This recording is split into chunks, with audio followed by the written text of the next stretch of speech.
പക്ഷേ സ്വന്തം പാർട്ടിയിലെ യുവ നേതാക്കൾക്ക്, വനിതാ നേതാക്കൾക്ക് പോലും ഇയാളെ കൊണ്ട് ശല്യമായിരുന്നു എന്നാണ് പറയുന്നത്. അങ്ങനെയാണെങ്കിൽ അതൊക്കെ അവസാനിപ്പിക്കാൻ മാർഗമുണ്ട്. ഈ ശല്യം എന്ന് പറയുന്നത് ബ്ലോക്ക് ചെയ്ത് കഴിഞ്ഞാൽ പിന്നെ എങ്ങനെ ഒരാൾക്ക് ശല്യം ചെയ്യാൻ പറ്റുക? രാഹുൽ മാങ്കൂട്ടത്തിൽ പരസ്യമായിട്ട് ഏതെങ്കിലും സ്ത്രീയെ കയറി പിടിച്ചു എന്ന് ആരുടെയും കംപ്ലൈൻ്റ് ഇല്ല. ഓഫീസിൽ വെച്ച് ഉപദ്രവിച്ചു എന്നില്ല.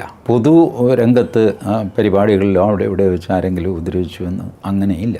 അപ്പോൾ പിന്നെ എന്താ ഇതുപോലെ മെസ്സേജ് അയക്കുന്നു? ഈ മെസ്സേജ് നിങ്ങൾക്ക് ബ്ലോക്ക് ചെയ്യാം. എന്താ അത് ഉപയോഗിക്കാത്തത്? ബ്ലോക്കിംഗ് ഫെസിലിറ്റി എല്ലാത്തിലും ഉണ്ടല്ലോ. ഫേസ്ബുക്കിലുണ്ട്, വാട്സാപ്പിലുണ്ട്, സകലത്തിലും ബ്ലോക്ക് ചെയ്യാൻ പറ്റും നിങ്ങൾക്ക് ഒരാളിനെ. അപ്പോൾ അതിങ്ങനെ വെറുതെ പരത്തി പറയുന്നു ഇയാളെ കൊണ്ട് കിടക്കപ്രതിയില്ല എന്നൊക്കെ പറയുന്നത് ഒരു പറച്ചിലാണത്.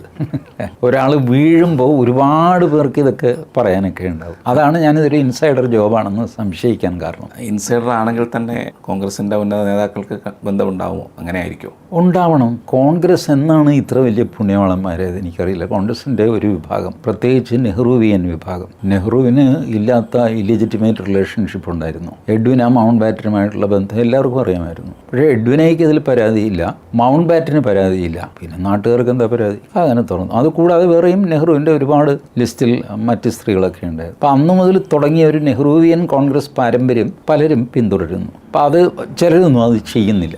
ഇതിന് മാന്യന്മാരില്ലേ ഉണ്ട്.